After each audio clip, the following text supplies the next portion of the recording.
one of the organizers, Slauzi Mohami, of Leading Ladies of Africa.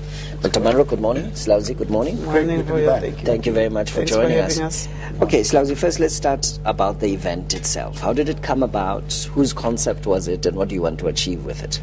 The Leading Ladies, I'm the founder and chairperson of the Leading Ladies of Africa and the World, which is an organization around the world that identifies women in all sectors, business, government, all sectors of leadership. Women, they lead in business.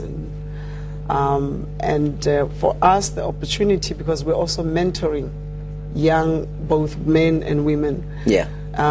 We're constantly working on leadership issues, and we felt that somebody like Dr. Myles Munroe, for us, being an outsider we needed to get a different perspective. Yeah. We're constantly, though we're always in touch with him, or read his works and all that.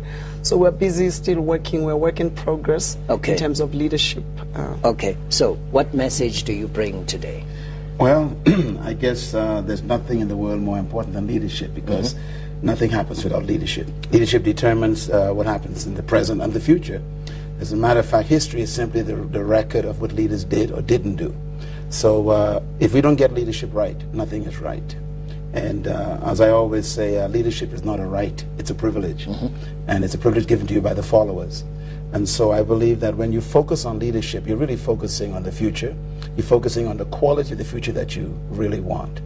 And one of the things I'm going to really impress on the women in the session this morning is that an army of sheep led by a lion will always defeat an army of lions if they're led by a sheep. And what that means is that leadership determines the quality of your followers as well. Yeah.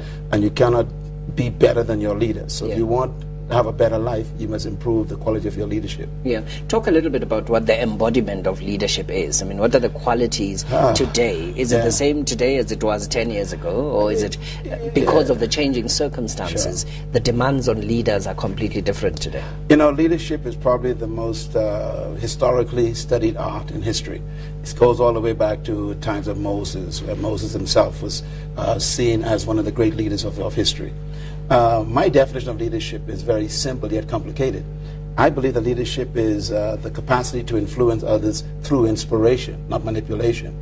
And that inspiration comes from a passion which is motivated by a sense of vision and a sense of purpose.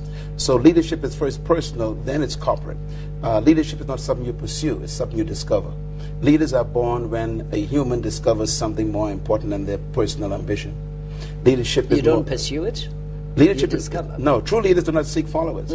Leaders actually are pursuing a passion toward a purpose that gives them a sense of destiny. For example, one of the greatest leaders of example that I use is Nelson Mandela, one of your great presidents. He never sought followers. Think about it. He discovered a purpose that was more important than his private preservation and his private ambition. He pursued that purpose privately. It attracted people. So leaders don't seek followers. Followers are attracted to leaders.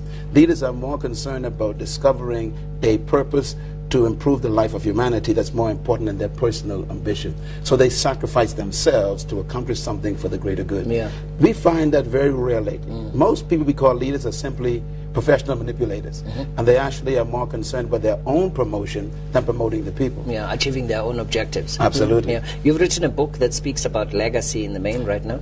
One of the most important aspects of leadership that's ignored by most leaders is the need to replace yourself. The average age of leadership, I understand, in the third world countries is 78 years old. That's a poor commentary of a lack of mentoring and succession programs. Yeah. And leaders, the willingness to give up power. Absolutely. So a great leader is one who works himself out of a job. True leaders actually, their first decision is to identify their replacement and start to train them. Yeah. So we need leaders who are not concerned about their own position, but providing someone to take it. And I think this is why we need to pass it on. I hope that in our developing countries, we don't inherit the spirit that we actually saw in history, where people actually die in leadership rather than transfer it. Well, leadership to me is like leadership is really a relay. Yeah. It's not a sprint. Yeah. Leadership is about how do you pass the baton successfully. Okay. Yeah. Why did you choose Dr. Munroe? I mean, I'm sure you were spoiled for choice, because there are other speakers on leadership around the world. Yeah. I've been a member of the organization called the Junior Chamber International since 1988. And what they taught us there is that you could only lead for a year.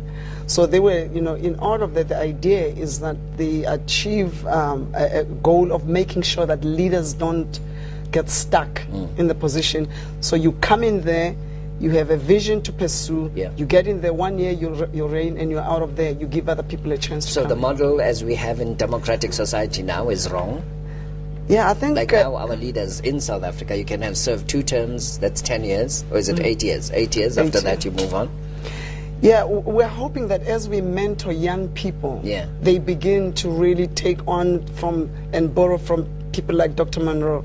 I really, a lot of people even use him and his guides for especially I'm impressed that young people are actually following him quite. So there is hope that people will understand, both in government and in corporate, that the minute you come in, I mean, he spoke about that years ago, that the moment you come in, as you are identified, or chosen as a leader, you actually start identifying your follower, prepared to leave. And so then your objective becomes very different. It's a vision that you follow that is not about you. That's not how it works. When you come in, you must prepare to understand how you can stay for longer. That's the example, though. And then you spend a couple of years trying to work on that strategy instead of making sure that what you are there for actually gets done. That's the challenge we're facing. Dr. Munroe, spirituality. I mean, you are very spiritual as a person. Spirituality, faith, and leadership, where do they come together? Where do they link? It's impossible to separate them.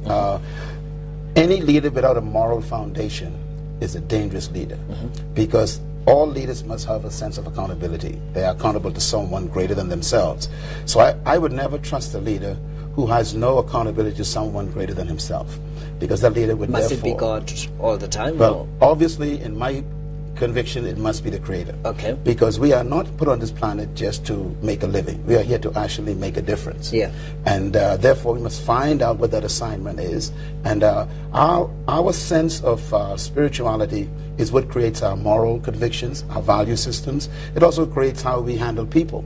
So you think of history, historical leaders like Hitler, great leader, fantastic orator, fantastic persuader, but his moral foundation reduced the value of humans. And so to exterminate humans were very easy for him. So I think when you think about leadership, it should begin with spirituality. And you can only lead people as far as you've gone yourself. So if you yourself are not managing your own life spiritually, which creates the foundation for your morality, which also produces your value system, which produces your philosophy by which you lead, then you will have a defective leadership because the foundation is defective. So this is, one of the greatest statements I ever heard about leadership. I'll give you 2 of them. And this was made by who I consider the greatest leader that ever lived. He said, if the blind lead the blind, they both fall into a ditch. What impressed me with that statement is that he is actually assuming that it's possible for someone to be in leadership and be blind. And so without a vision, you can destroy a lot of people. Secondly, he said, it's better for you that I go away, because if I don't leave, you won't do greater works. His perception was, if I stay, I am preventing those behind me to become greater than I am. So these 2 concepts are fantastic. That you were talking about. Absolutely. Who was it? Jesus Christ, the greatest leader. All right. Now the event is at Emoyeni? At Emoyeni now, 8 for 8:30 for breakfast. It's a breakfast seminar. But and all welcome. Everybody's invited. Okay, at what cost? At this 11th hour, no cost. Mahala. And the good news is that we have a lot of our materials available. Books and CDs and DVDs will be there. And so those who would like to get a book autograph, I'll be present and happy to meet as many people as who are able to come. All right. And I feel privileged. Now you understand why I chose a man like this one. Slauzi, thank you very much. Slauzi Mohami, leading ladies of Africa. Dr. Myles, what's your surname? She says Munroe, I say Munroe. Munroe. Myles Munroe. That's it. Myles Munroe. All right. Absolutely. Thank you for joining us this morning. Thank you very much, and thank you for the privilege. Okay. What we're going to do is we're going to go to Paul Monare. Tsietsi will update us on what we can expect on the weather front. Paul, good morning.